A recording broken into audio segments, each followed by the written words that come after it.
ترکی سے غازی منی بلاک میں خوش آمدید۔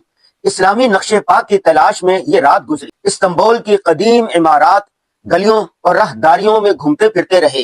ڈاکٹر ندیم صاحب گزشتہ 45 سال سے یہاں مقیم ہیں، تحریکی شخصیت کے مالک ہیں۔ انہوں نے استنبول کی ایسی دل نشیں انداز میں تاریخ سنائی کہ ازبر ہو گئی۔ سلطنت عثمانیہ کی یادگاروں پر بھی لے گئے۔ ڈاکٹر صاحب نے بتایا کہ استنبول میں یہ قانون تھا کہ مسجد کے مینار سے بلند کوئی عمارت نہیں بن سکتی تھی۔ اب بھی کوشش ہوتی ہے کہ مسجد کے میناروں کو بلند ترین بنایا جائے کہ کل من علیہا فان ویبقى وجہ ربک ذو الجلال والاکرام، کہ ہر چیز کو فنا ہے، باقی رہنے والی ذات صرف اللہ تبارک و تعالی ہی کی ہے۔ عثمانی خلیفہ سلطان سلیم یاہو مسجد اور اس کے سامنے بنے ہوئے اسلامی کلچر سینٹر دیکھ کر بہت خوشی ہوئی۔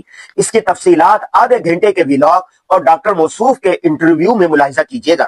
یہ بھائی انس صاحب ہیں، یہ پاکستان سے تعلق رکھتے ہیں۔ انہوں نے استنبول یونیورسٹی سے انجینئرنگ کی ڈگری حاصل کی اور اس کے بعد نوکری نہیں کی بلکہ اپنے کاروبار کا اسٹارٹ کیا۔